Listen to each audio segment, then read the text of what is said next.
Investment advisory and financial planning services are offered through Simplicity Wealth, LLC, and SEC Registered Investment Advisor. SEC registration does not constitute nor endorse of the firm, nor does it indicate that the advisor has attained a particular level of skill nor ability. Investing involves risk of loss. Insurance, consulting, and education services offered through Diamond Life Planning is a separate and unaffiliated entity from Simplicity Wealth. This information is provided as a general information that is not intended to be specific financial guidance. Before you make any decisions regarding your personal financial situation, you should consult a financial or tax professional to discuss your individual circumstances and objectives. Welcome to the Rock My Finances show on K4HD Radio and Talk4 TV, where we put the fun in finance.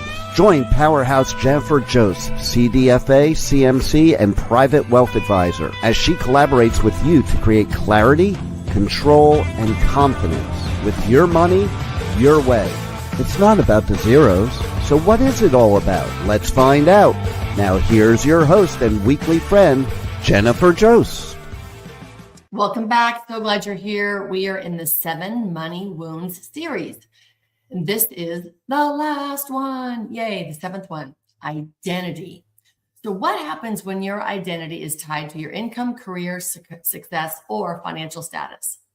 I can tell you right now, y'all, I struggle with this so much. And it comes and goes, comes and goes, comes and goes. I do my work, it goes and it comes. Oh, it drives me crazy. So let's uncover the money wound and the painful connection between money and self-worth. When success becomes part of who you are, financial loss, retirement, career changes, or simply just not being where you thought you would be can devastate your self-esteem as well. When your worth feels threatened, fear can drive decisions you might never otherwise make and separate you from what you are actually able to achieve. So absolutely, I'll keep it deep. Okay. This one just really hits home for me. It's very personal. I understand it. I recognize it. I coach around it. And I can understand intellectually exactly what's happening. And still, I struggle to shake it off sometimes. Because when you've spent years and years and years building a career, earning money, saving, doing the right thing, achieving, helping people, being successful, something very subtle can happen. What you do starts becoming who you are. And what you earn starts becoming the evidence of what you're worth. That's the identity money wound. So when business slows down, or maybe your income changes, or you actually even retire, or maybe even change jobs, if we lose money in the market or a house or a rental house or something, or maybe you're just simply not where you thought you would be, it doesn't feel like just something in your financial life has changed. It actually feels like you have changed. And this is what I own. I actually feel bad about myself when things aren't where I think that they should be for the years, say. So my self-esteem takes a hit. My confidence takes a hit for sure. And then suddenly I could be making financial decisions, not because they're right for me, but actually because I'm trying to be desperately hanging on to what I have, maybe in the scarcity mode. And I just need to feel that success and the income, money, whatever it might be. Today, we're going to go somewhere where most financial conversations never go. We're not talking about how to increase your net worth. We're talking about what happens when your net worth quietly becomes your self-worth. So the zeros, and I always say this all the time, it's not about the zeros. And we get caught up in the zeros so many times. So here's the question nobody wants to answer. Imagine I take my job title away, take your business away, take your income away, take your house, take all your investment accounts, take your degrees away, take all your certifications, all your awards, all your accomplishments. I'm not saying you lose them. I'm asking you to mentally remove them just for the moment. I'm a mother, I'm a business owner, I'm an advisor, I'm a teacher, I'm the person who everyone comes to. Those are just roles. Again, who are you without describing what you do or what you own? or what you've achieved, or what you can provide for someone else? That's a much harder question. And that's where the identity money wound can help begin to reveal itself. If your financial success has become part of your identity, taking away the financial evidence of success can feel like it's taking part of you away, right? For me, for sure. I mean, I feel like that's part of who I am, is a financial advisor and a money coach. Like, that's who I am. So when we take that away, I have to see myself in my spiritual being and who I am as just Jennifer, as JJ, as they know me around here, as, just this human. And how do I see myself?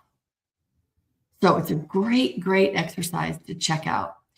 And when your money becomes your scoreboard, this is one of the biggest ways identity money wound shows up, especially for people in business careers where income is constantly measured, which is like me. I'm in sales. If you're in sales, I have a two-parter coming up around sales and women in sales. And we're always keeping score per se. We're not trying to, but that's how we count, clients and money, and everything that's coming in is always based on commission. I can't stand it.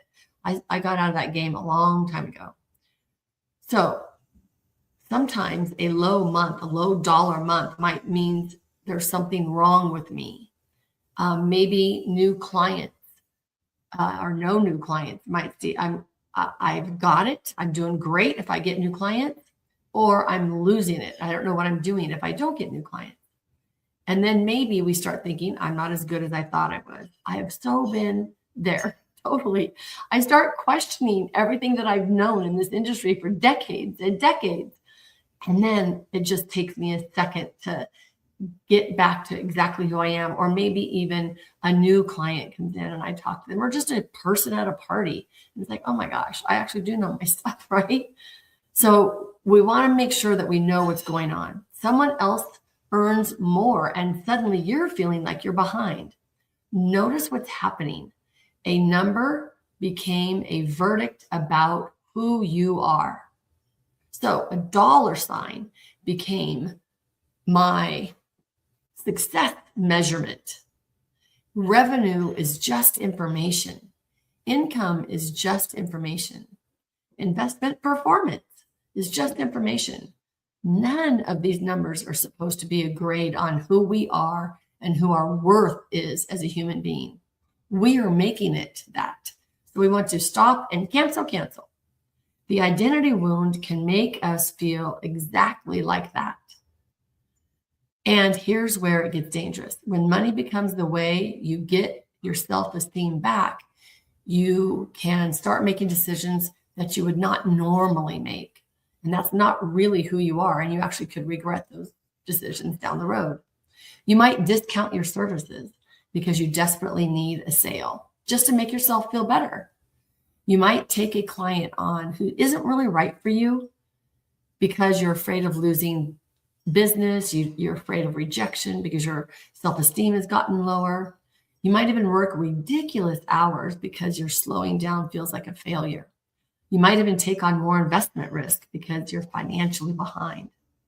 You might stay in a career that you hate because you're walking away feels like you're losing your identity. You might spend more money maintaining the lifestyle because you don't want anyone to know that anything's changed. Now, I know a lot of people have done that. I remember back in 2005, 6, 7, 8, people were literally living on the equity in their homes in California. They were going on trips. They were buying cars and boats and second properties. And then once everything hit and they couldn't afford everything that they had without that equity, because they were literally living their lives on the equity of their house, then their house price plummeted. They lost everything because it wasn't real money. It wasn't a real savings and purchase, right? It was just pie in the sky. So we want to make sure that we're maintaining the lifestyle that we can currently afford where we're at and not trying to impress anyone else. We do not want earning less to feel like we are becoming something less. That's just not ambition anymore. That's the identity wound influencing your financial decisions. We want to look at that because we can heal that. That's the good news, y'all. We can heal that. Okay, you might have heard about this. the achievement drug. Yes, achievement feels amazing. I love achieving. I am competitive, and when I achieve something, it feels really, really good. You get the promotion, you land the client, you complete a certification, maybe even school, you got your degree, you reach an investment milestone, maybe a savings milestone. Maybe someone introduces you as like a total successful person. For a moment, you feel incredible and proud, right? Important and validated. And you may feel very safe and secure inside your financial world. Then that feeling wears off. So you need another win, another client, another zero, another accomplishment, another person telling you that you're successful. Yesterday's success becomes today's normal. And now you need something bigger to create that same feeling. There's nothing wrong with ambition. I'm completely ambitious and I love it. I love ambitious women for sure. And I love ambition. It helps us drive. It helps us create better things. The problem becomes when achievement becomes the medication you use to treat your self-doubt instead of looking inwards. The problem begins when achievement becomes the medication you use. We don't want that because when you're not simply pursuing success, you're feeling bad about yourself. So you're using financial success to regulate how you feel about yourself. And that's where we have to stop it. There's no financial accomplishment that can permanently heal this money wound. It's an identity money wound, and money did not create it, and it cannot heal it. So here's our hidden tool number one, the bad month test. Imagine you had a terrible financial month. Business is down. You didn't get that raise. You didn't get all the hours you wanted, whatever it is. You don't sign the client that you thought you would. Maybe investments decline. Maybe your income just dramatically lowered from last year. Now, I want you to finish this sentence very quickly. If my income goes down, that means I am. If my income goes down, that means I am blank. Finish that. You don't have to give a big, sophisticated answer, just the most uncomfortable answer. I am a failure. I am irrelevant. I am not good enough. I'm falling behind. I'm losing my edge. I'm getting old. I've told myself that totally. I'm not as successful as everyone thinks. I am a fraud. Have you ever done the imposter syndrome? Been there, done that, right? That's the wound talking. So if my income goes down, that means I am blank. And if it's negative, that is the wound talking. My income declined is a financial fact. I am a failure is an identity conclusion. That is the identity money wound combined, the two so quickly that you don't even realize it. So the private comparisons that we never admit. Let's talk about jealousy, comparison, and envy. Things successful women aren't supposed to really, really feel. Someone you know announces a huge business win. You love her. You genuinely are so very, very happy for her. And then somewhere inside of you, it's like a gut punch. Someone buys that house, gets promoted, sells a company and makes tons of money, posts an incredible vacation, maybe announces their business has grown so much that they were unexpecting it. And maybe suddenly now you're evaluating your life, your business, your income, your financial stability. You may genuinely love that person and still feel very jealous. Both can be very true. That doesn't make you a bad person. Jealousy can just be information. Ask yourself, what did her success make me believe about me? Did I suddenly feel behind? Did I feel less important? Did I feel less successful? What did I think about myself? Why isn't that happening for me? What am I doing wrong? The identity money wound can turn somebody else's financial success into evidence that you are a failure, even though their success took absolutely nothing away from you and absolutely had nothing to do with you. We can turn it around to be ourselves. And I've done that because I've seen successful women in the financial industry that I wish that I could be at that level and maybe start at the same time they did. And they're so much more successful. At least they look like that to me, right? And then I'm going, okay, why, what am I doing wrong? For me, I have to be perfect and I can't be a failure, all that. So that's my wound, right? What am I doing wrong? Why am I not reaching that I want to? So I have to check that and look at that and love that part of me up and realize that has nothing to do with who I am. When your lifestyle becomes part of your costume, oh, this is a tough one. So sometimes we're not spending money simply to just enjoy ourselves, but we're spending money to maintain that identity, like the car, the house, the neighborhood, the clothes, for sure. Vacations, restaurants, the club. None of these things are inherently bad. Enjoy them. Have a good time. Like if this is what makes you happy, you know me, I want you to enjoy. That's your job, is to be enjoy every freaking day, all the time.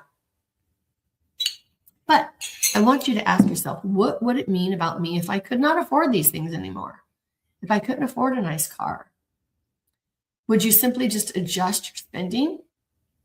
Or would you feel embarrassed? Would downsizing feel financially smart or like admitting defeat? Would you worry about what people thought? Your identity money wound can cause us to maintain a lifestyle that we're no longer comfortably affording, because changing would make us require us to look publicly becoming someone that we're not, or that we don't want other people to think that we are. So here's an example. After COVID, I realized I did not have to have my office anymore because everything was on Zoom. So I got to move, sold my house, rented. I rented several different places in California. And then I went to the down south, Southern California, did San Diego for a while. It was so fun. Did Beverly Hills for a while. And then and all this time, I'm still fighting that little voice in the back of my head saying renting means you're not successful. Like not owning a home means you're not successful. So that was a thing to me. And then I looked at that and I'm like, okay, that's a fictitious or just a feeling and a thought that's in my head, because in actuality, I loved renting. Like I had no house worries, no stress. I called the landlord if there was an issue. Like it was great. It was so much freedom. Yes, I threw away that money during that time on rent and not building equity in my home. Yes, very aware of that, made the choice to do that. But I just always had that little voice in the back of my head as well. Then it went away because I really did enjoy that time in my life. And it was pretty cool. Okay, so now hidden tool number 2. Would I still want that if nobody knew? Would I still want that car if nobody knew? Before a major purchase, accomplishment, or a financial goal, just ask yourself, would I still want this if nobody ever knew I had it? The house, the car, the promotion, the handbag, the business milestone, the awards, the vacation, even a charitable contribution. If you did it anonymously, would you still want to do it? That's a big one. A lot of people go to church and feel like they have to keep up with the neighbor, right? So if nobody could see it, nobody could praise it, nobody can envy it, and nobody could actually congratulate you for it, would you still want it? If the answer is yes, that's wonderful, then you would still want it, and that's great. That's aligned with who you are. If the answer becomes less clear, then just don't judge yourself, but just kind of get curious. Maybe a part of what you're buying isn't the actual thing, but maybe part of what you're buying is the feeling of being seen a certain way. I think we all have a little bit of this, right? I know that for me, clothing does not matter to me. It never has. But I do know that when I do have a nice outfit on, I do feel much better and I enjoy it. I don't judge other people around it because I don't judge myself around it. How we find this is usually what we're judging other people. We got to turn that around and look at ourselves. So here's another one. I love this. The woman who can't stop working. Wow. The identity money wound can also hide in something that society actually rewards, like just becoming incredibly hardworking. Can you sit on the couch at 2:00 on a Tuesday without feeling guilty? It took me a long time to do that. Can you take a vacation without checking emails? That's a tough one for me. Can you have a slow day without thinking that you should be doing something productive? Oh, this is a hard one. Can you just sit? I had a friend, my friend Diana, growing up there, she just always, I could never just sit and watch TV ever. I'm always doing, filing nails, filing paperwork, looking, at my computer. I'm always doing something besides just watching TV. So I have cured that, y'all, not all the time, but most of the time. And it feels really, really good. But I didn't start off that way. I felt so guilty for sitting down, not doing anything. Because remember, I grew up in an atmosphere of my family that were entrepreneurs, and we worked 7 days a week, 365 days a year. Like it was a 24/7 business. Like it was just always on. So I never knew what it was like. Like we slowed down and watched football games on Sundays. We watched maybe a show or two at night, the 8:00, 8:30 show. That's about it. So there wasn't a lot of relaxation. If we were relaxing, we were sleeping. So I had to switch my thoughts of all of that. So can you retire immediately without needing another project? Or sometimes we're just not afraid of just doing nothing. We're afraid of just doing nothing because it's scary, because we kind of look at ourselves as we are who we do, not who we're being, but what we do. So we're afraid of discovering who we are when no one is looking and I'm no longer producing anything. So if your identity has been built around productive, responsible, successful, financially independent, rest can actually feel like it's threatening to your survival. It's threatening to your security. If you're always a do goer, right? When you're not producing income, the identity money wound whispers, what value are you providing now? That's a tough one, right? And that's why retirement can be so emotionally complicated. When I'm retiring my clients, we obviously plan for 5 years ahead. We plan always ahead, but the 1 year before, they have to have a calendar of what they're going to do. I want everything paid for the next 2 years, their vacations, trips, hobbies, whatever they're going to do, house projects, whatever they're going to do, but it's already paid for, so they don't have to worry about the money part of it. But we plan it out. We plan out the year, and we know what we're going to do, what books we're going to read, where we're going, what movies we're going to watch, all that great stuff. And then they can step into it looking at it like it's really, really fun and it's not a burden. So being needed can even become an identity. Moms, I'm talking to you. I know some dads out there as well. This doesn't only happen with careers, but it becomes the provider. You are the provider, the rescuer, right? The one who pays for everything, the one who fixes everything, the one who the children call, the one who loans all the money, the one that gives and feels wonderful. But ask yourself, do I give because I genuinely want to? Or is it because me being needed makes me feel valuable? Now, I know a lot of us out there feel this way. If being needed is part of your identity, saying no can feel like a huge rejection. You may continue financially rescuing adult children when you really shouldn't be doing it. I know shoulda, woulda, coulda, right? Maybe you're rescuing family members or friends when you know it's unhealthy, because underneath the money is a much scarier question. If they don't need me anymore, will they still want me? That's a hard one. And when our kids get older, we still want to be of need, and we're just not of need as much as we used to be. But will they still want to be around us? The identity money wound is affecting how you give money. So here's your tool for it. The no rescue experiment. For 1 week, don't automatically fix every problem.